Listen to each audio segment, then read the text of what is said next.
segala pujian hormat kami. Pagi hari ini Tuhan, kami mau mempersembahkan seluruh hidup kami, tubuh jiwa roh kami sebagai persembahan yang hidup, yang kudus dan berkenan di hati Tuhan. Karena kami tahu itu yang menyenangkan hati-Mu. Oleh sebab itu mari Tuhan, layakkan setiap kami yang hadir pagi hari ini.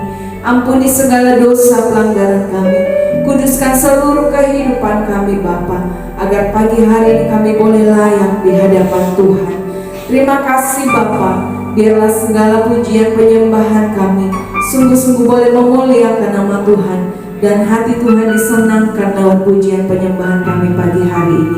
Bertahanlah di tengah-tengah kami Bapa, biar Roh Kudus hadir tengah-tengah kami pagi hari ini dan melawat setiap kami, sehingga setiap kami yang datang dengan sakit disembuhkan dalam nama Yesus, yang datang dengan lemah dikuatkan dalam nama Yesus, yang putus asa diberikan pengharapan yang baru. Karena kami percaya saat Engkau hadir, Engkau akan melawat setiap kami, Engkau memberkati setiap kami. Terima kasih Bapa, tempat ini kuduskan dalam nama Tuhan Yesus Kristus.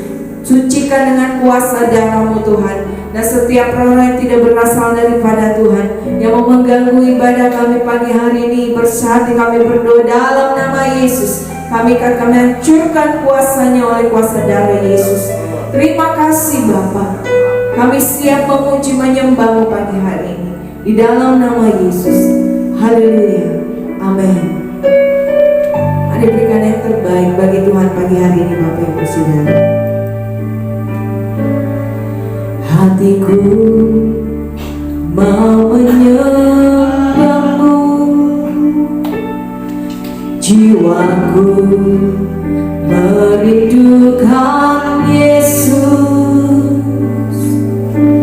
Hanya Kau Tuhan dan Raja-Mu, ku sembah Kau Allahku. Ku rindu melayani-Mu, ku suka senangkan-Mu Yesus. Hanya Kau Tuhan dan harapku, ku sembah Kau selamanya. Ku sembah Kau Yesus, ku sembah Kau. Senang hatiku dan kekuatanku, ku rindu menyembah-Mu Yesus. Mari dengan segenap hati naikkan pujian di hadapan Tuhan. Hatiku mau menyembah-Mu, jiwaku merindukan Yesus. Hanya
bagi saudara. Ku sembahkan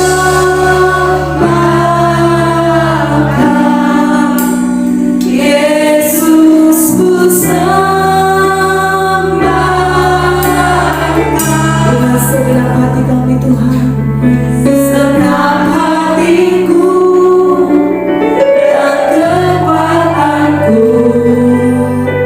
Ku rindu menyembahmu Yesus sembahkan. Ku sembahkan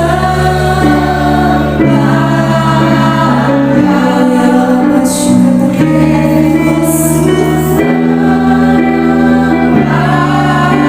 kami menyembahmu di tempat ini Yesus, segenap hatiku dan kekuatanku. Ku rindu menyembahmu Yesus, ya Roh Kudus. Terima kasih Tuhan, ya Roh Kudus, Kau hadir, Roh Kudus, lawatlah hadiratmu,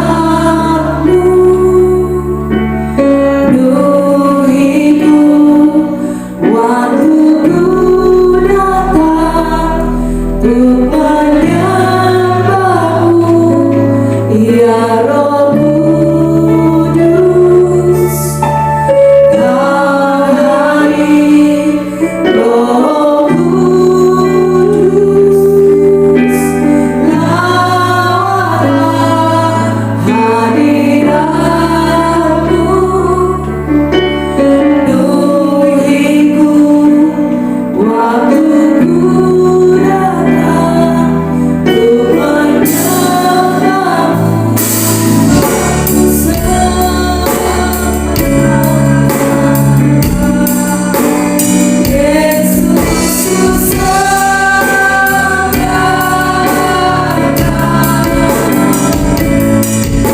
segenap hatiku dan kekuatanku. Kami rindu Tuhan menyembahmu Yesus, ku sembahkan Yesus, ku sembahkan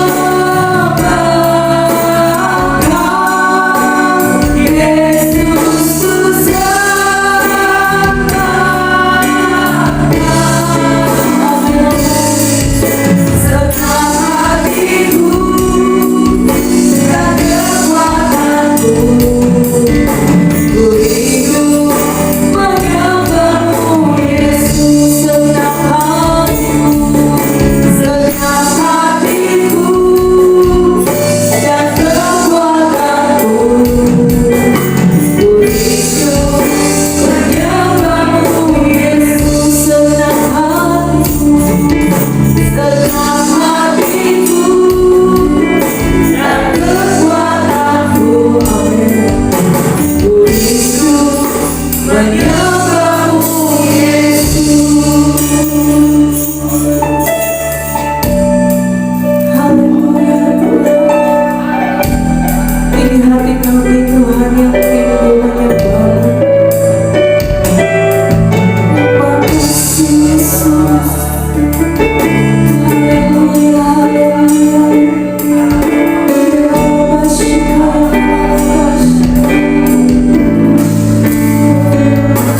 Berilu sayang haus, rindu aliran sungaimu. Amin Tuhan Yesus.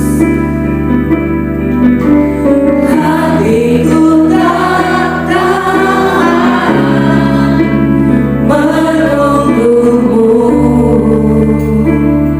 Ini kerinduan kami Bapa. Bagai tanah gersang menanti datangnya hujan. Begitu pun jiwa kami Tuhan. Begitu pun jiwaku Tuhan. Katakan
menyatakan isi hatimu pagi hari ini Bapak Ibu Saudara.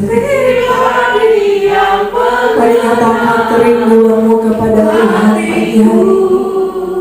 Sebab tidak ada yang tersembunyi bagimu. Hanya Engkau yang tahu isi hati kami. Hanya Engkau yang tahu kerinduan kami.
Saudara bersukacita pagi hari ini, amin.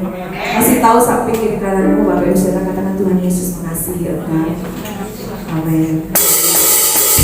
Tuhan pagi hari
mari kita semua Tuhan, mari siapkan hatimu pagi hari ini. Kita akan mendengarkan kebenaran firman Tuhan. Kita percaya bahwa benih firman Tuhan adalah penuntun dalam kehidupan kita. Amin. Terima kasih Tuhan Yesus. Pagi hari ini kami mau siapkan hati kami untuk mendengar kebenaran firman Tuhan, karena kami tahu bahwa tanpa Tuhan kami tidak mampu Bapa. Engkaulah penolong dalam hidup kami. Engkaulah kekuatan kami dan segalanya bagi kami. Terima kasih Tuhan Yesus. Terima kasih Yesus. Haleluya.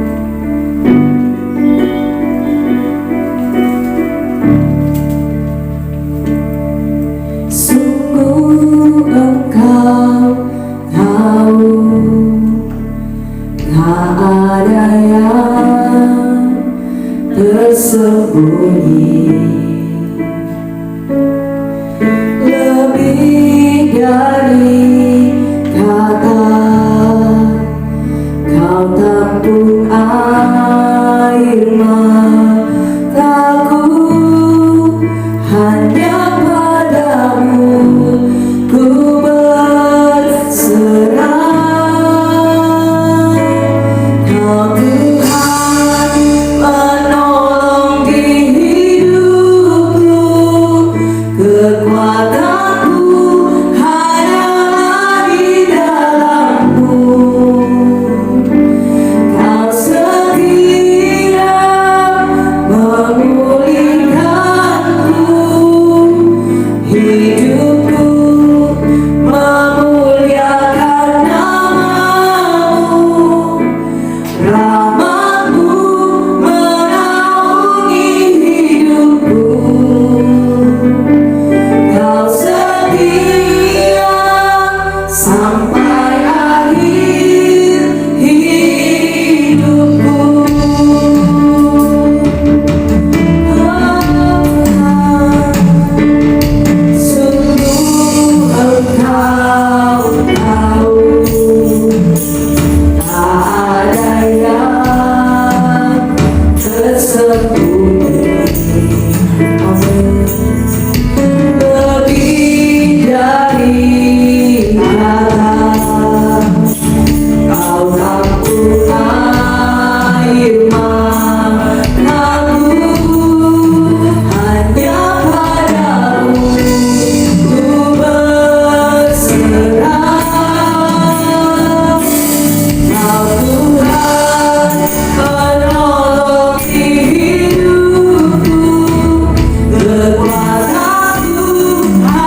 setia di dalam kehidupan kami ya Tuhan Yesus, di tengah-tengah ketidaksetiaan kami terhadap Engkau. Engkau begitu baik di dalam kehidupan kami.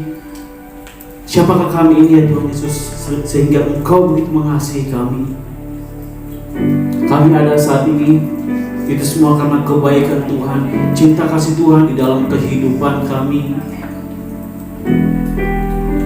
Ada begitu banyak hal-hal pekerjaan Tuhan yang Tuhan kerjakan di dalam kehidupan kami. Kami sungguh bersyukur untuk kebaikan Tuhan di dalam kehidupan kami. Kami telah menaikkan pujian penyembahan kami. Terima kasih Bapa di surga, dan pada hari ini kami akan bersama-sama dilawat oleh kebenaran firman-Mu. Biarlah firman Tuhan yang kami dengarkan pada hari ini menjadi rema di dalam kehidupan kami. Biarlah nama-Mu ditinggikan dan hamba semakin rendah.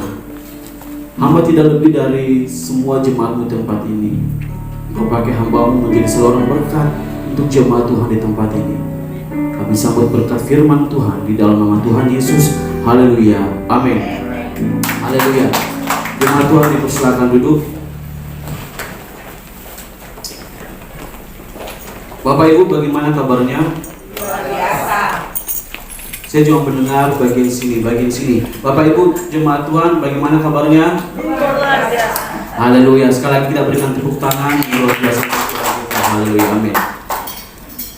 Nah, Bapak Ibu, saya juga bersyukur ya untuk apa yang Tuhan boleh kerjakan di dalam kehidupan saya, di mana Tuhan masih memberikan kesempatan kepada saya untuk melayani Dia. Ya, apapun keadaan saya, bagaimanapun kondisi saya tetap, ya janji saya harus tetap setia di dalam melayani Tuhan. Nah, Bapak Ibu jemaat Tuhan, panggilan Allah bagi kita orang percaya yaitu untuk menjadi pelayan Tuhan. Tetapi berbicara mengenai pelayan, melayani tentunya sangat bertolak belakang dengan karakteristik manusia itu sendiri. Banyak kita senang dilayani. Ya, kita yang pada dasarnya yang punya ego senang untuk dilayani. Apakah salah hal seperti itu? Tidak salah. Ya, tujuan pekerjaan melayani menjadi tujuan utama bagi mereka yang menyediakan layanan jasa, ya, seperti di hotel-hotel. Tujuan mereka itu untuk melayani kita. Ya, mereka melayani kita supaya kita bisa terus datang ke hotelnya, supaya mereka juga mendapat cuan. Ya, tamu puas, pelanggan puas, itu yang mereka inginkan. Tetapi seorang filsuf, Plato, mengatakan siapa yang senang kalau harus melayani orang lain. Berbicara mengenai pelayanan ini bukan hanya berfokus kepada seorang hamba Tuhan, pelayan altar. Kita semua yang telah diselamatkan oleh Yesus Kristus, respon kita terhadap karya keselamatan, kasih karunia yang telah kita terima, yaitu melayani Tuhan. Nah, kembali saya katakan, siapa yang senang kalau kita melayani orang lain? Itu yang Plato katakan, seorang filsuf katakan. Dan saya sempat merenungkan perkataan ini. Ya, memang saya secara pribadi juga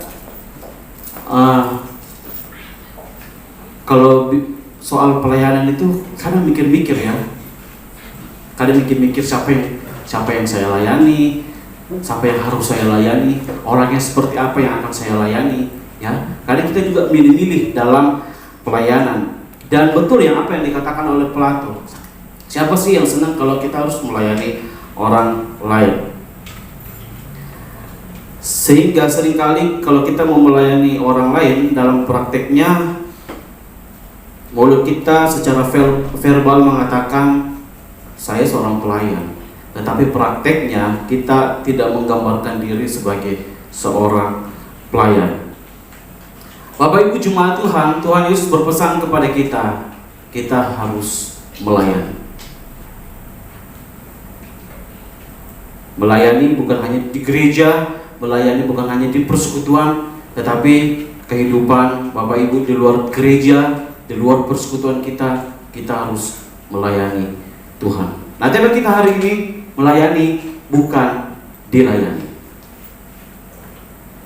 Menjadi aktif bukan pasif.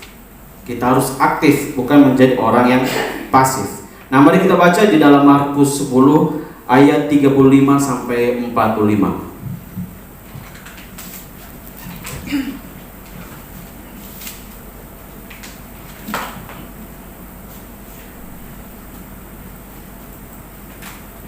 Di dalam Markus 10 ayat 35 sampai 45.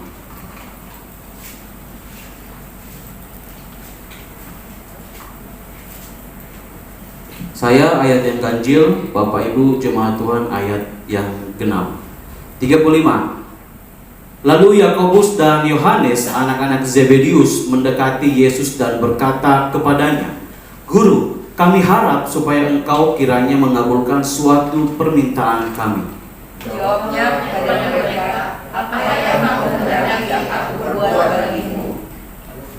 Lalu kata mereka, "Perkenankanlah kami duduk dalam kemuliaan-Mu kelak, yang seorang lagi di sebelah kananmu dan yang seorang di sebelah kirimu." Tapi kata Yesus kepada mereka, "Kamu tidak tahu apa yang kamu minta. Dapatkah kamu minum cawan yang harus kuminum dan baptis dengan baptisan yang harus kuterima?" 39. Jawab mereka, "Kami dapat." Yesus berkata kepada mereka, "Memang kamu akan meminum cawan yang harus kuminum dan akan dibaptis dengan baptisan yang harus kuterima. Tetapi harus duduk di sebelah kananku atau di sebelah kiriku, aku tidak berhak memberikannya. Itu akan diberikan kepada orang-orang bagi siapa yang telah disediakan." 41. Mendengar itu, ke-10 murid yang lain menjadi marah kepada Yakobus dan Yohanes. Tapi Yesus memanggil mereka lalu berkata, "Kamu tahu bahwa mereka yang disebut pemerintah bangsa-bangsa memerintah rakyatnya dengan tangan besi, dan pembesar-pembesarnya menjalankan kuasanya dengan keras atas mereka." 43. Tidaklah demikian di antara kamu. Barang siapa ingin menjadi besar di antara kamu, hendaklah ia menjadi pelayanmu. Dan barang siapa ingin menjadi yang terkemuka di antara kamu, hendaklah ia menjadi hamba untuk semuanya. 45. Kita baca sama-sama. Karena Anak Manusia juga datang bukan untuk dilayani, melainkan untuk melayani dan untuk memberikan nyawanya menjadi tebusan bagi banyak orang. Sekali lagi saya baca 45. Karena Anak Manusia juga datang bukan untuk dilayani, melainkan untuk melayani dan untuk memberikan nyawanya menjadi tebusan bagi banyak orang. Nah, Bapak Ibu jemaat Tuhan, di dalam Perjanjian Baru ada 4 istilah mengenai pelayanan itu sendiri. Yang pertama itu ada yang dikatakan doulos, melayani sebagai hamba. Istilah yang pertama doulos, melayani sebagai hamba. Diperjualbelikan menjadi hamba untuk dipekerjakan. Jadi seorang doulos ini tidak punya hak untuk dirinya sendiri. Jadi atasannya mau apa, ya dia harus ikut sebagai seorang hamba. Kata kasarnya seorang budak, pelayan budak. Ya, dia telah dibeli dan dia tidak punya hak untuk dirinya sendiri. Itu istilah pelayanan dalam Perjanjian Baru yang pertama. Yang kedua, ada diakoneo, melayani kebutuhan orang lain. Yang kita kenal dengan istilah sekarang diakonia, pelayanan kasih, memberikan bantuan kepada mereka yang membutuhkan. Diakoneo. Dan yang ketiga, leiturgeo, melayani di depan publik, seperti tamborin, singers, ada pemain musik, pengkhotbah, itu melayani kepentingan orang-orang di depan banyak orang. Leiturgio. Dan yang keempat, latreuo, bekerja untuk mendapatkan upah. Seperti kalau di gereja-gereja besar ya, ada koster, dia bekerja untuk mendapatkan upah ada driver bekerja untuk mendapatkan upah. Nah, Bapak Ibu jemaat Tuhan, itulah tadi beberapa istilah yang digunakan berkaitan dengan pelayanan di dalam perjanjian baru itu sendiri. Nah, sebelum masuk di dalam nas kita, saya mau memberikan pertanyaan kepada Bapak Ibu jemaat Tuhan, bagaimana kita memahami pelayanan selama ini? Kita semua mengerti melayani, pelayanan itu seperti apa. Bagaimana kita memahami pelayanan selama ini? Oh, saya tidak mengerti pelayanan karena saya bukan seorang WL. Saya tidak mengerti pelayanan karena saya bukan seorang singers. Saya bukan seorang pelayan karena saya bukan pemain musik. Jadi pelayanan itu bagi saya tidak ada. Tidak bermakna apa-apa pelayanan bagi kehidupan saya. Seringkali seorang pelayan, ini bahayanya, seringkali seorang pelayan mengatakan dirinya lebih hebat dibandingkan orang lain. Saya ini sudah lama di sini. Saya ini sudah berpuluh-puluh tahun melayani Tuhan. Kamu ini masih lulus STH, masih lulus kuliah kok mau ngajar saya. Sudah pelayanan sana sini. Tidak usah kamu terlalu sibuk sana pelayanan. Kasihlah dulu seniormu. Saya ini sudah banyak jam terbang. Jadi pelayanannya mari sini berikan ke saya. Seringkali kita mengintimidasi orang-orang di sekitar kita sebagai seorang pelayan Tuhan. Kita memiliki banyak uang, kita punya lebih banyak, apapun itu banyaknya, tak tahu. Kita punya banyak talenta, kita punya banyak uang, dan seringkali kita mengintimidasi orang-orang di sekitar kita. Pemahaman kita mengenai pelayanan masih mengacu kepada aku. Ego kita masih tinggi soal pelayanan. Kita lebih berhak melayani ini. Ya sudah, kamu melayani yang ini saja. Ya. Oh, nanti di gereja ada pendeta terkenal yang akan melayani. Oh ya, biar saya yang WL. Ya, seringkali itu yang terjadi di gereja. Ya. Diminta pelayanan ini. Aduh, sorry, saya tidak bisa. Ya, belum lagi alasan yang tiba-tiba ya, diminta pelayanan. Aduh, maaf, segala macam. Apalagi kalau pelayanannya tidak menghasilkan uang. Ya, kadang kita mikir-mikir, pelayanan ini ada uangnya enggak ya, ada cuannya enggak, ada salat tempelnya enggak. Itulah bahayanya. Bagaimana kita memahami pelayanan selama ini, Bapak Ibu jemaat Tuhan? Saya tidak berbicara, saya tidak berfokus kepada pelayan altar, tetapi semua jemaat Tuhan. Bagaimana saya dikatakan kita menjadi pendengar firman, menjadi pelaku firman Tuhan. Salah satu bentuk kita melakukan firman Tuhan yaitu melayani Tuhan. Yang memang di depan sini kita belum diberikan kesempatan untuk melayani di depan altar. Tetapi ada begitu banyak hal yang bisa kita kerjakan untuk melayani orang-orang di sekitar kita. Ya mungkin ada Bapak Ibu jemaat Tuhan yang bisa buat kue, ya, yang bisa masakannya enak, nikmat, masak di rumah, ada lebihnya kita berikan ke tetangga. Itu suatu pelayanan. Diakonia. Nah, apa pelayanan itu sebenarnya? Pelayanan merupakan respon atas kasih karunia Allah bagi kehidupan kita.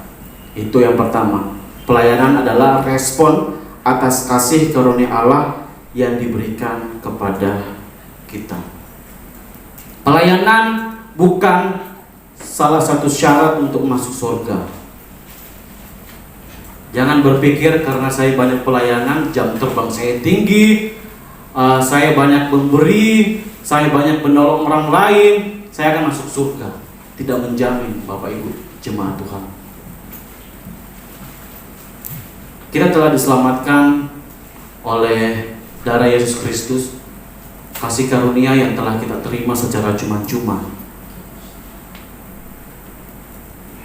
bagaimana kita menyikapinya?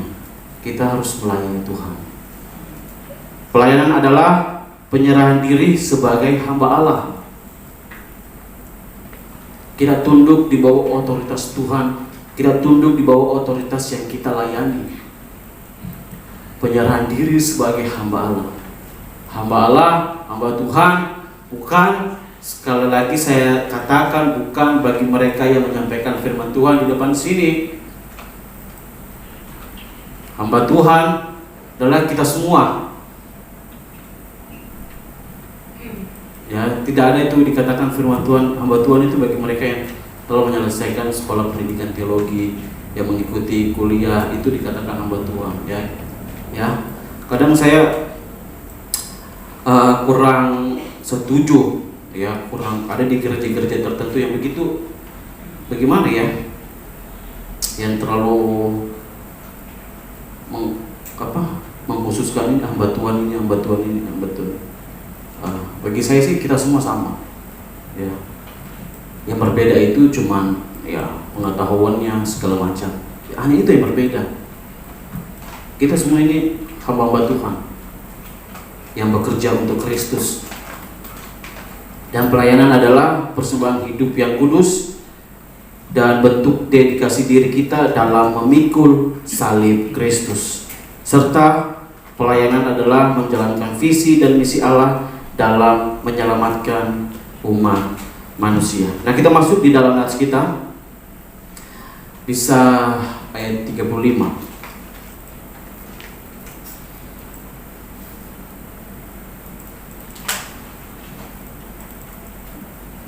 Lalu Yakobus dan Yohanes, anak-anak Zebedius, mendekati Yesus dan berkata kepadanya, "Guru, kami harap supaya engkau kiranya mengabulkan suatu permintaan kami." Nah, ini berbicara tentang ketika para murid-muridnya ingin ke Yerusalem. Ya. Sedikit lagi waktunya untuk Tuhan Yesus diserahkan. Tiba-tiba anak-anak dari Zebedius, apa yang mereka minta di ayat 34, 36.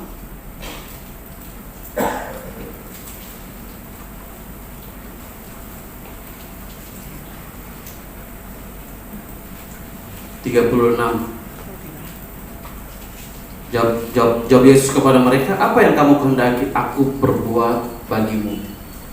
Ada suatu permintaan yang diinginkan oleh Yakobus dan Yohanes, anak-anak dari Zebedius. Apa itu? Ayat 37. "Perkenankanlah kami duduk dalam kemuliaan-Mu kelak, yang seorang lagi di sebelah kananmu dan yang seorang di sebelah kirimu." Berbicara mengenai kerajaan surga. Permintaan dari Yohanes dan Yakobus. Apakah mereka salah meminta ini? Tidak salah.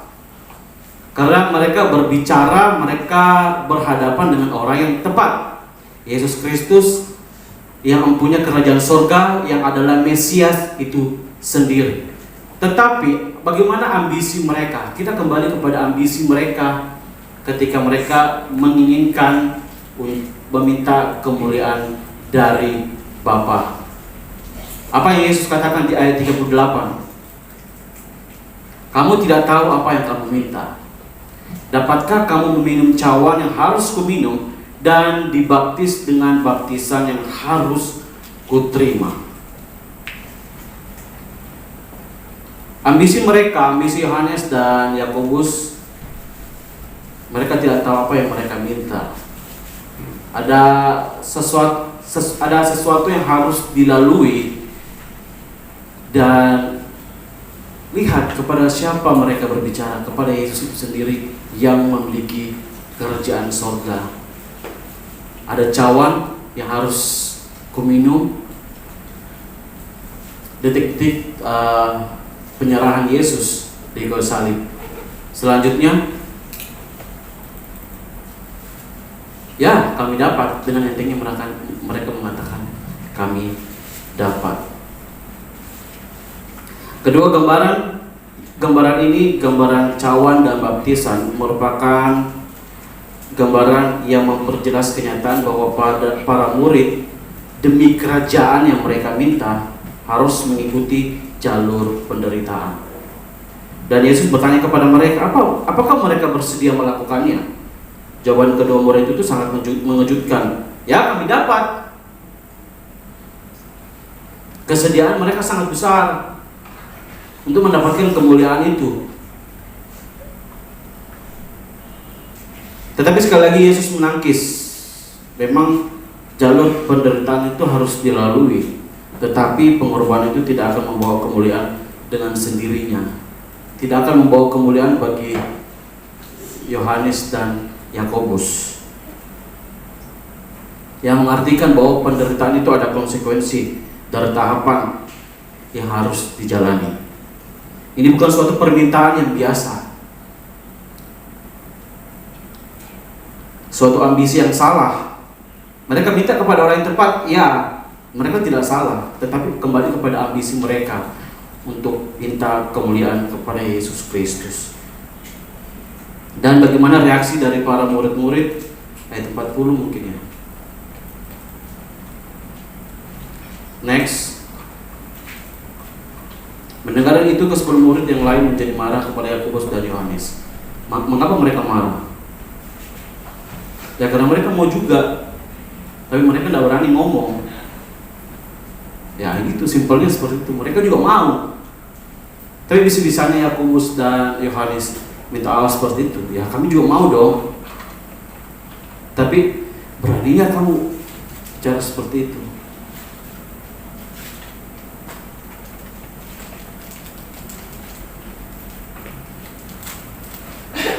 Kemarahan para murid menunjukkan bahwa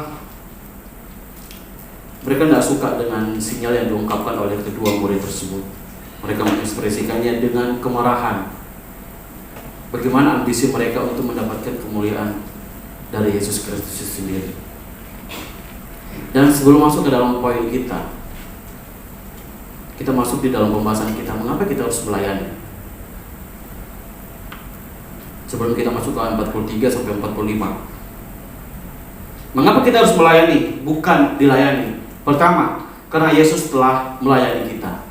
Seperti saya sudah singgung di awal tadi, mengapa kita harus melayani? Bukan untuk dilayani, karena Yesus telah melayani kita. Bentuk pelayanan Yesus bagi kita. Mungkin kita berpikir, loh, sejak kapan Yesus melayani saya? Saya tidak pernah ketemu Tuhan Yesus. Mungkin bagi murid-murid iya, tapi bagi saya tidak. Loh, kita ada sekarang ini, itu semua karena apa? Ya, pengorbanan Yesus di kayu salib itu apa? Itu bukan sebuah bentuk pelayanan Dia. Yesus telah melayani kita. Pekerjaan yang mulia, datang di dunia, mengosongkan diri menjadi seorang hamba, melayani kita. Salah satu bentuk pelayanannya kepada murid-muridnya, Dia membasuh kaki murid-muridnya. Saya senang dengan waktu saya di ospek S1, di akhir kegiatan ospek itu para senior itu membasuh kaki kami. Jadi ada sebuah tradisi. Tidak tahu kalau tahun-tahun kemarin ya, di tahun saya itu 2015, saya terkejut. Pertama kalinya saya mendapatkan hal seperti itu ya. Kita tidak tahu ini kaki kita ini bawa kaos kaki segala macam, tapi para senior mau membasuh kaki kami. Begitu. Ya, mengapa mereka melakukan hal seperti itu? Ya, kita harus punya hati hamba, dan katanya Yesus juga telah melakukan hal seperti itu. Dan bagi saya itu tidak salah. Kerjaan suatu ya mengejutkan bagi saya. Senior yang galak-galak gitu ya, dan saya sempat kepahitan dengan senior yang membasuh kaki saya itu, dan pada akhirnya dia membasuh kaki saya.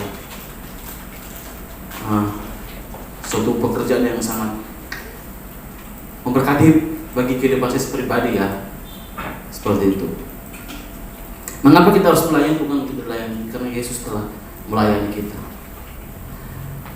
Ada banyak hal yang Tuhan telah kerjakan bagi kehidupan kita, bagi kehidupan murid-murid pada saat itu, dan di zaman sekarang bagi kita orang-orang percaya. kita merasakan dampak dari para pendahulu kita juga ya, yang telah mengabarkan Injil. Mereka setia di dalam melayani. Kita boleh menerima firman Tuhan menjadi pegangan kita. Kita tahu semuanya tentang Tuhan di dalam firman Tuhan. Ada begitu banyak proses yang dilalui.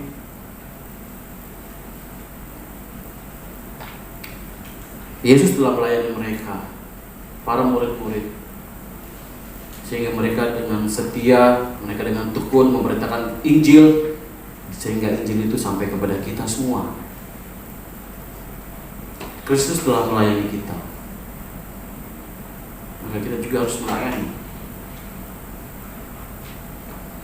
Melayani merupakan bentuk kita mengosongkan diri kita, mengesampingkan ego kita, dan mengutamakan orang lain.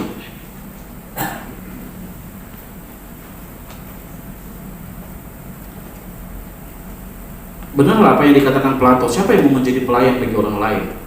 Tetapi Yesus mau menjadi pelayan bagi kita semua. Di dalam Lukas 22 ayat 27, Yesus berkata, tetapi aku ada di tengah-tengah kamu sebagai pelayan.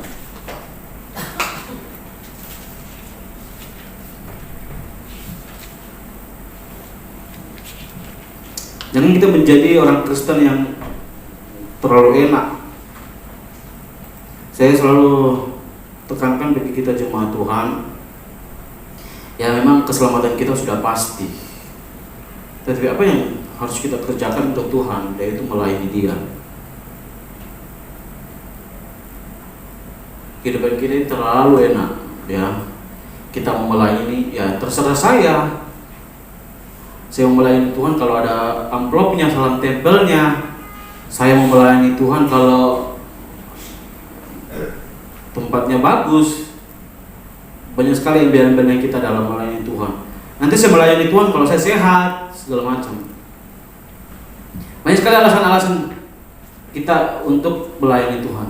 Tetapi apakah Tuhan banyak alasan untuk kita? Tidak ada. Tuhan tidak ada alasan bagi kita. Dia dengan tulus melayani kita semua. Dan yang kedua, mengapa kita harus melayani? Bukan untuk dilayani, karena hidup kita bukan kita lagi, tetapi Kristus yang hidup di dalam kita. Mari kita buka di dalam Galatia 2 ayat 19. Satu orang bisa baca. Galatia 2 ayat 19 sampai 20. Galatia 2 ayat 19 sampai 20. Satu orang bisa baca mungkin. Sebab aku telah mati oleh hukum Taurat untuk hukum Taurat, supaya aku hidup untuk Allah. Aku telah disalibkan dengan Kristus. Namun aku hidup, tetapi bukan lagi aku sendiri yang hidup, melainkan Kristus yang hidup di dalam aku. Dan hidupku yang kuhidupi sekarang di dalam daging adalah hidup oleh iman dalam Anak Allah yang telah mengasihi aku dan menyerahkan dirinya untuk aku. Oke, terima kasih. Namun aku hidup, tetapi bukan lagi aku Paulus sendiri yang hidup, melainkan Kristus yang hidup di dalam aku. Dan hidupku yang kuhidupi sekarang di dalam daging adalah hidup oleh iman dalam Anak Allah yang telah mengasihi aku dan menyerahkan dirinya untuk aku. Mari kita ganti kata akunya dengan nama Bapak Ibu Jemaat Tuhan. Ya, kita baca, keluarkan suaramu, lantangkan suara Bapak Ibu Jemaat Tuhan. Kata aku diganti dengan nama kita sendiri. Jangan namanya orang tua tak. Jangan nama orang di sampingmu. Nama sendiri. Mari kita baca. 1, 2, 3. Namun yang hidup tapi bukan lagi sendiri yang hidup, melainkan Kristus yang hidup di dalam aku. Dan hidup yang kuhidupi sekarang di dalam daging adalah hidup oleh iman dalam Anak Allah yang telah mengasihi dan menyerahkan dirinya. Oke, belum lantang suaranya. Tapi saya percaya Bapak Ibu merasakan firman Tuhan ini. Amin. Ibu Gisel amin ya. Amin. Paulus sadar di dalam pelayanannya bukan dia lagi yang hidup, tetapi Kristus. Fokus utama Paulus dalam melayani Tuhan untuk kemuliaan Kristus. mengabarkan Kristus bagi orang-orang yang tidak percaya. Dalam pelayanan Paulus mematahkan semua ajaran-ajaran sesat yang tidak sesuai dengan firman Tuhan yang sebenarnya. Jemaat Tuhan,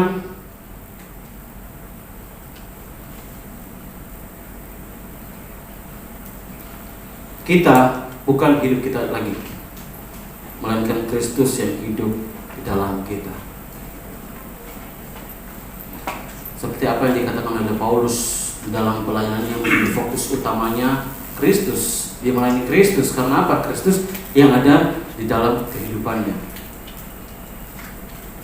Kalau Kristus di dalam kita, berarti bagaimana karakter dari Yesus itu sendiri?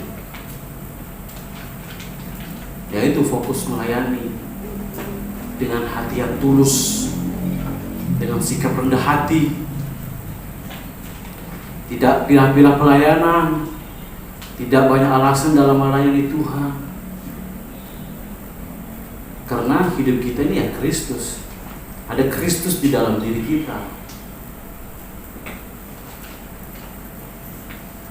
Penyelamatan kita sebagai orang percaya karena ada penebusan Kristus di dalam kehidupan kita. Kita yang telah ditebus,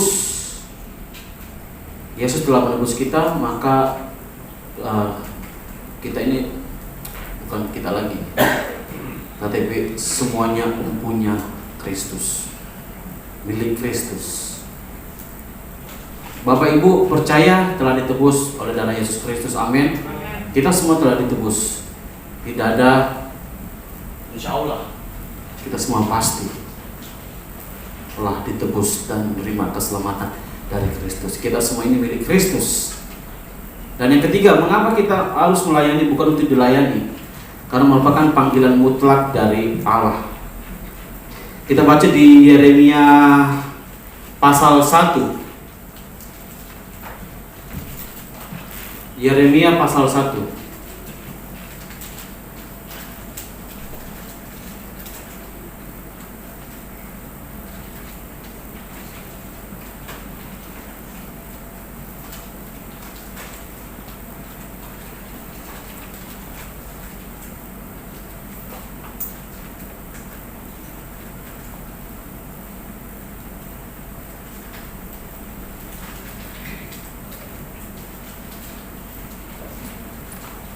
Dari pasal 1 ayat 7. Oke, saya baca. Tetapi Tuhan berfirman kepadaku, kepada Yeremia, janganlah katakan aku ini masih muda, tetapi kepada siapapun engkau mengutus, haruslah engkau pergi, dan apapun yang kuperintahkan kepadamu, haruslah kau sampaikan.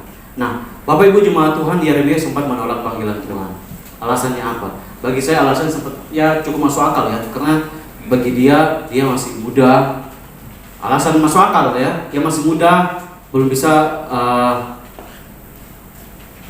belum punya banyak perbedaan kata-kata seperti itu ya, belum banyak pengalaman, masih muda. Tetapi apa yang Tuhan katakan? Janganlah takut kepada mereka, sebab aku menyertai engkau untuk melepaskan engkau. Demikianlah firman Tuhan. Tuhan memanggil Yeremia untuk melayani dia, untuk menyatakan sesuatu, untuk memberitakan firman kepada bangsa-bangsa mereka yang tegak tengkuk.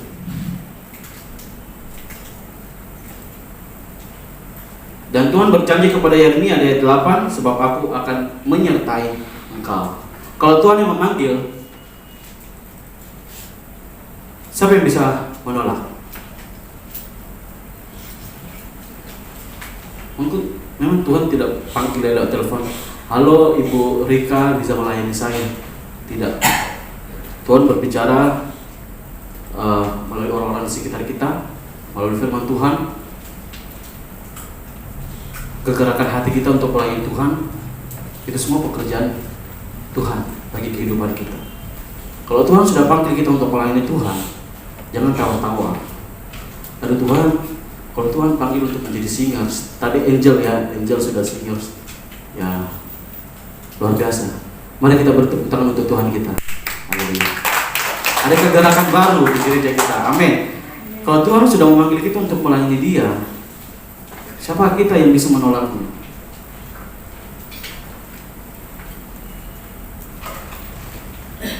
Ketika Tuhan memberikan kepercayaan kepada kita, memberikan banyak talenta kepada kita, kita harus kembangkan. Jangan ditanam sendiri. Dan pada akhirnya talenta yang diberikan Tuhan kepada kita berkurang dan kita stagnan di situ-situ saja. Tuhan memanggil kita untuk melayani Dia. Tuhan juga yang akan memampukan kita. Tuhan juga yang akan menyertai kita. Jadi jangan takut ketika Tuhan panggil kita untuk melayani Dia, apapun bentuk pelayanannya, jangan takut. Kalau Tuhan yang memanggil, Tuhan tidak akan melepaskan. Tuhan tidak akan membiarkan begitu saja. Bapak Ibu jemaat Tuhan, waktu saya lulus SMA, saya itu banyak kemauan, ya. Tante om saya mau jadi perawat, ya. Saya mau jadi pramugara. Saya kerja di pariwisata, saya mau kerja di dunia pariwisata. Banyak kemauan saya dulu ya, waktu saya lulus SMA, banyak sekali kemauan saya. Kalau saya mau jadi perawat, saya mau jadi pramugara, dan sekolah saya mau jadi guru, ya, untuk ngajar di sekolah itu. Jadi mereka sudah atur segala macam, mereka sudah persiapkan, sediakan semuanya, dana beasiswa untuk saya kuliah pariwisata. Ya, untuk saya mengajar di sekolah saya, karena di sekolah saya itu untuk tenaga pengajar guru pariwisata itu tidak ada untuk yang pria, jadi mereka persiapkan saya, tapi saya menolak. Ketika Mbak Tuhan datang di rumah, mereka menawarkan di gereja ada menyediakan biaya sponsor untuk jemaat Tuhan yang mau sekolah teologi. Saya sempat berpikir menjadi pendeta, aduh susah, ya harus tahu semua firman Tuhan. Gitu ya. Dan kita harus hidup kudus. Saya pikirnya begitu dulu. Menjadi pelayan Tuhan itu harus hidup kudus, harus tahu semua firman Tuhan, harus hafal firman Tuhan dari Kejadian sampai Wahyu, harus hafal semuanya. Itu yang saya pikirkan. Dan tidak ada, pokoknya ya hidupnya benar gitu ya, menjadi seorang pelayan Tuhan. Saya pikirnya begitu dulu.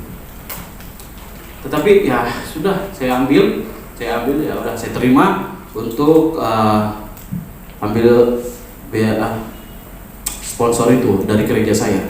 Dan ketika saya kuliah, saya diperhadapkan dengan orang-orang di sekitar saya yang berbagai macam karakter yang saya temui, ya. Ada orang timur segala macam, ya, berbagai macam karakter yang saya temui. Menjadi seorang pelayan Tuhan itu memang sangat berat. Ya, kita menjadi sorotan. Bukan hanya pelayan Tuhan, kita orang Kristen ini menjadi sorotan bagi mereka-mereka yang tidak mengenal Kristus. Ada saja hal sedikit saja yang kita lakukan itu sudah menjadi bumerang bagi mereka. Menjadi alat bagi mereka untuk menjatuhkan kita. Oh, begini ya orang Kristen.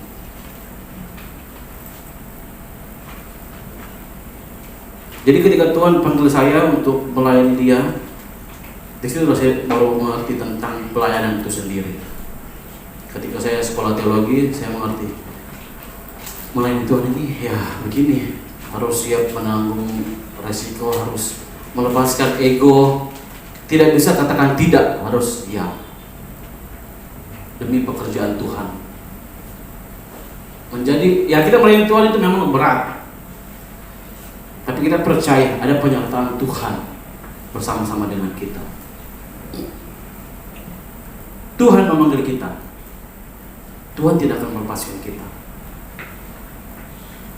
Tuhan akan memberikan kesanggupan kepada kita bagaimana kita dengan tulus mau melayani Tuhan. Tuhan telah inisiatif Tuhan loh ya, untuk memanggil kita di dalam pelayanannya. Siapa sih kita ini? Kita ini orang berdosa yang kalau bisa dikatakan kita tidak berhak melayani Tuhan. Tetapi karena inisiatif dari Tuhan itu sendiri, Tuhan memanggil kita untuk melayani Dia. Jadi kalau ada yang tergerak hatinya untuk melayani Tuhan, apapun bentuk pelayanan itu, mari kerjakan. Jangan tawar-tawar kepada Tuhan. Dan yang terakhir, mengapa kita harus melayani? bukan dilayani. Karena kita dipanggil untuk menjadi garam dan terang dunia. Kita buka di Matius 13.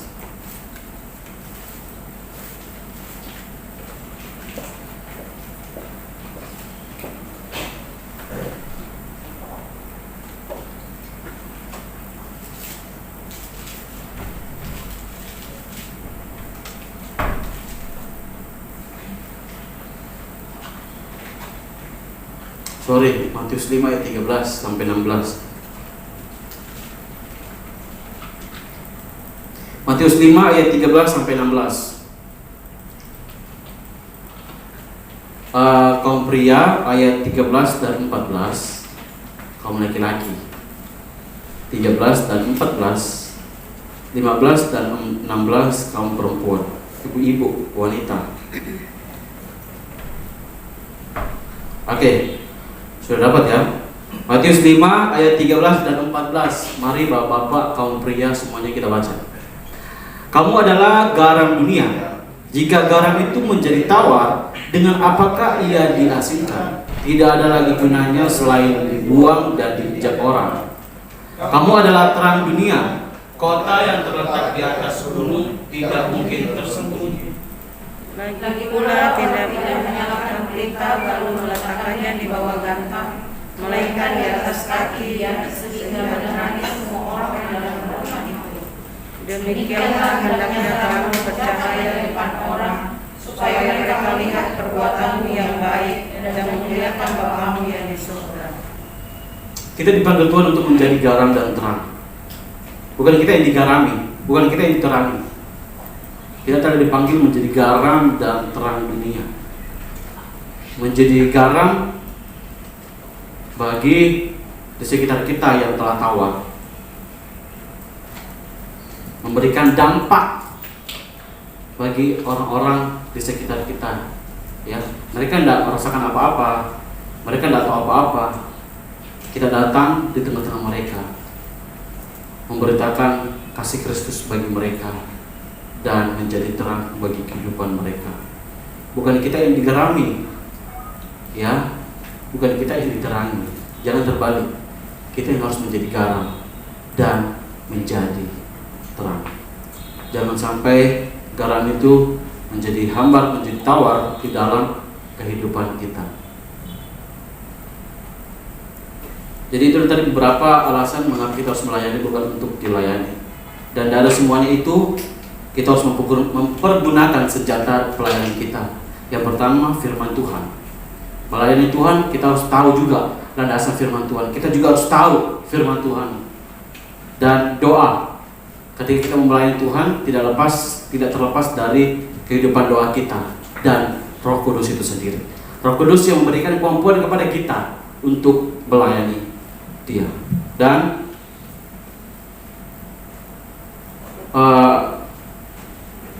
Pendeta Stephen Tong, ya semua kita tahu ya Stephen Tong mengatakan seperti ini: melayani adalah menaklukkan diri di dalam rencana Allah sampai mati, sehingga seluruh hidup kita memuliakan Allah dan menjadi saluran berkat bagi orang lain.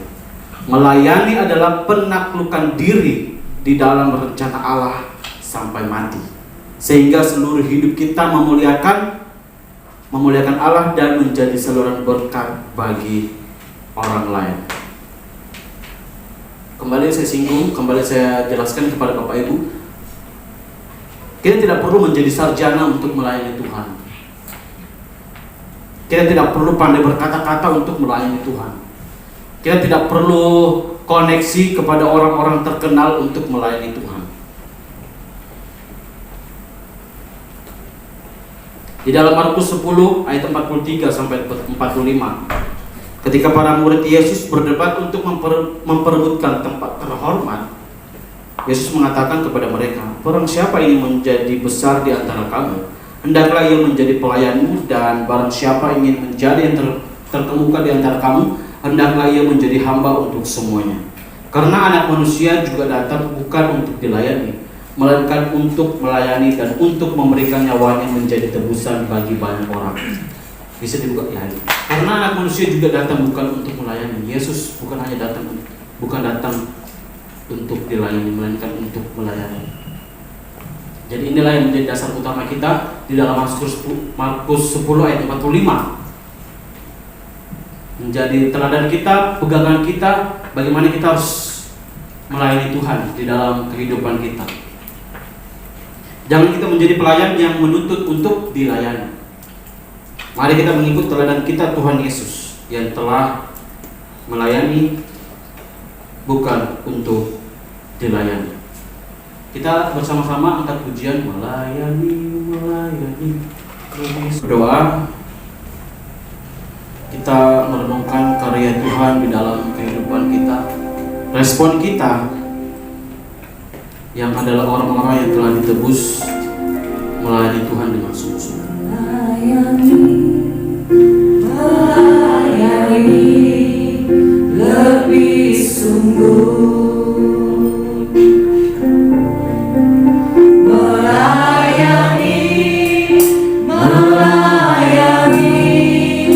Lebih sungguh.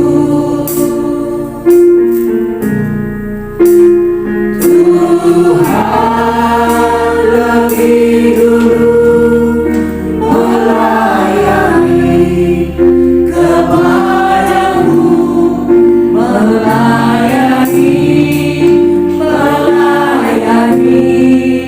lebih sungguh. Hanya kaum pria, mari kita bernyanyi.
Jatuh di tanah yang subur, bertumbuh, berakar, dan berbuah lebat untuk hormat kemuliaan hadirat Tuhan Yesus. Berkati hamba-Mu yang sudah melayani Engkau Tuhan, biarlah kasih Tuhan lebih lagi menaungi dia, memberikan hikmat, kemampuan di dalam melayani Engkau. Apa saja yang dia kerjakan Tuhan, Tuhan perbuat berhasil, sehingga nama Tuhan dimuliakan. Terima kasih Tuhan buat pagi siang hari ini. Hamba percaya tidak ada satupun umat-Mu yang terlewati. Yang datang dengan lemah, Tuhan sudah kuatkan. Yang terbelenggu, Tuhan sudah lepaskan. Yang susah, Tuhan sudah hiburkan. Bahkan yang sakit, Tuhan sembuhkan. Hamba percaya semua umat-Mu sudah diberkati oleh firman-Mu. Yang percaya diberkati oleh firman Tuhan, sama-sama kita katakan amin. Perhitungannya yang mulia untuk Tuhan Yesus. Terima kasih Tuhan Yesus memberkati kita semua. Selamat kembali jemaat yang diberkati Tuhan.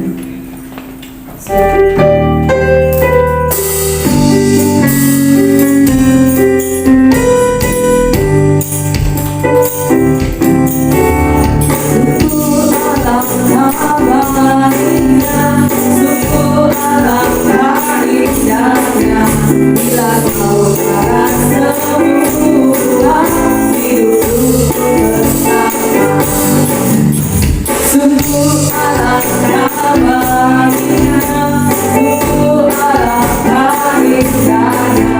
Bila kau merasa semua hidupku bersama, seperti bintang-bintang malam yang terjatuh tajubahnya turun, seperti embun di bukit Hermon mengalir ke bukit Sion. Sebab kesana agar berhati-hatinya bercurah, serta memberikan aku terang hidup selamanya, serta memberikan aku terang hidup selamanya. Haleluya. Terima kasih untuk kehadiran Bapak Ibu Saudara pagi hari ini. Tuhan Yesus memberkati. Terima kasih juga untuk pelayanan hambanya Evangelis Resa. Tuhan Yesus memberkati. Kita akan mendengarkan beberapa pengumuman Bapak Ibu Saudara. Seperti biasa ada sekolah minggu dan remaja jam 4 sore via Google Meet. Mari Bapak Ibu yang punya anak-anak sekolah minggu atau remaja boleh bergabung bersama-sama. Dan kemudian minggu depan kita akan kembali beribadah di tempat ini. Hari Minggu tanggal 17 jam 10 pagi kita akan dilayani oleh hambanya Evangelis Meska. Puji Tuhan, itu saja pengumuman. Tuhan Yesus memberkati. Kita akan berdoa bersyafaat bersama-sama. Mari kita satukan hati dan berdoa. Tuhan, kami mengucap syukur buat pagi hari ini. Kami sudah mendengar kebenaran firman Tuhan. Kami sudah memuji menyembah Tuhan. Kami percaya Tuhan hadir di tengah-tengah kami. Tuhan memberkati setiap kami. Dan kami mengembalikan semua hormat kemuliaan hanya bagi nama Tuhan saja. Kami berdoa bersyafaat pagi hari ini menyerahkan gereja-Mu, GBA anugerah ke dalam tangan-Mu, Bapak Gembala, Ibu Gembala, semua hamba-hamba Tuhan yang mengambil bagian pelayanan di tempat ini.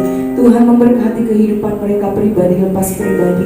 Biarlah urapan yang baru senantiasa dicurahkan atas kehidupan mereka. Minyak yang baru tercurah atas kehidupan hamba-hamba-Mu ini Tuhan. Sehingga lewat kehidupan hamba-hamba-Mu ini nama Tuhan dipermuliakan. Terima kasih Tuhan, berkati gereja-Mu, program-program yang ada untuk ibadah sekolah minggu, ibadah remaja, ibadah doa setiap hari Jumat. Tuhan berkati, bahkan untuk ibadah raya minggu depan Tuhan berkati mendahului setiap kami. Tuhan, biarlah Engkau menyatakan kuasa dan hadirat-Mu di tengah-tengah setiap ibadah yang kami lakukan. Terima kasih Tuhan Yesus. Kami menyerahkan umat-Mu Tuhan, jemaat-Mu yang hadir pagi hari ini, pribadi lepas pribadi. Tuhan, Engkau yang tahu seluruh kehidupan mereka. Memberkati mereka Tuhan, melindungi, menyertai mereka. Biarlah dimanapun umat-Mu berada, nama Tuhan boleh dipermuliakan dalam kehidupan mereka. Sekalipun jemaat kami di tempat ini tidak seberapa, tapi kami percaya kami membawa dampak yang besar saat kami keluar dari tempat ini, menjadi berkat bagi sekeliling kami. Terima kasih Tuhan. Berkati Tuhan Yesus, usaha pekerjaan umat-Mu diberkati dalam nama Yesus. Mereka yang bekerja diberkati dalam nama Yesus. Mereka yang berusaha dibuat berhasil dalam nama Yesus. Mereka yang sakit Tuhan sudah sembuhkan dalam nama Yesus. Mereka yang lemah sudah dikuatkan dalam nama Yesus. Mereka yang tidak sempat hadir pagi hari ini Tuhan, dimanapun mereka berada, yang lalai Tuhan ingatkan, yang sakit Tuhan sembuhkan. Biarlah kami boleh kembali berjumpa beribadah bersama dengan Tuhan di minggu-minggu yang akan datang. Terima kasih Tuhan, kami berdoa biarlah Tuhan mengirimkan jiwa-jiwa yang baru, jiwa-jiwa yang haus dan lapar akan Tuhan, yang belum mengenal Tuhan secara pribadi, sehingga saat mereka datang ke tempat ini mereka akan menemukan Engkau. Terima kasih Tuhan. Kami berdoa biarlah gerejamu di tempat ini membawa dampak bagi sekeliling kami, tetangga-tetangga sampai kiri kanan muka belakang. Mereka yang mendengar ada pujian penyembahan di tempat ini, mereka yang mendengar ada kebenaran firman Tuhan di tempat ini, mereka akan dilawat Tuhan, mereka akan mengalami kasih Tuhan. Dan kami percaya kuasa Tuhan dinyatakan di tengah-tengah lingkungan kami beribadah. Terima kasih Tuhan, berkati persembahan umat-Mu yang diberikan pagi hari ini. Mereka mengembalikan korban syukur mereka. Tuhan berkati dalam nama Yesus. Mereka mengembalikan perpuluhan mereka sesuai dengan janji firman Tuhan. Tuhan akan membukakan tingkap-tingkap langit-Mu dan menjauhkan dari segala belalang-belalang pelahap. Kami percaya Tuhan Yesus, umat-Mu diberkati dalam nama Yesus. Dan bila persembahan dipakai untuk hormat kemuliaan bagi nama Tuhan saja. Terima kasih Bapa. Kami berdoa menyerahkan juga bangsa dan kota kami ke dalam tangan-Mu. Kami percaya Tuhan, bangsa ini ada di hati Tuhan, ada di pikiran Tuhan. Biarlah bangsa ini Tuhan boleh sujud menyembah-Mu, dan setiap lidah akan mengaku bahwa Yesuslah Tuhan. Kami akan melihat penuaian besar-besaran terjadi di tengah-tengah bangsa dan kota kami. Terima kasih Tuhan, pemulihan demi pemulihan Tuhan nyatakan atas bangsa dan kota kami. Kami mengucap syukur Tuhan, dan kami menyerahkan seluruh doa kami di dalam nama Tuhan Yesus. Haleluya, amin. Sehingga kita bangkit berdiri Bapak Ibu Saudara. Kita akan mengakhiri ibadah kita pada siang hari. Besar dan ajaib karya-Mu, marilah kenallah jalan-Mu, Raja segala bangsa yang Maha Kuasa, mulia nama-Mu. Sebab Engkau yang layak Tuhan, layaklah segala bangsa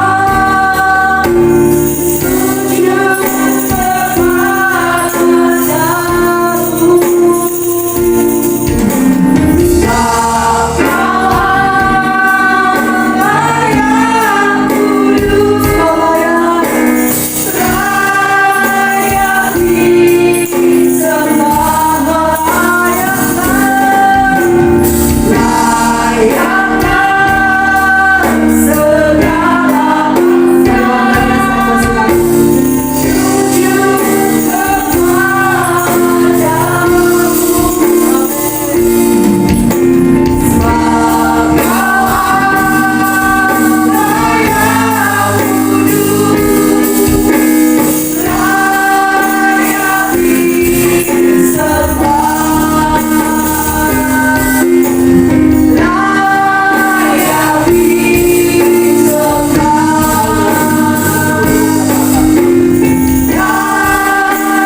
Benar Tuhan, hanya Engkau yang layak disembah.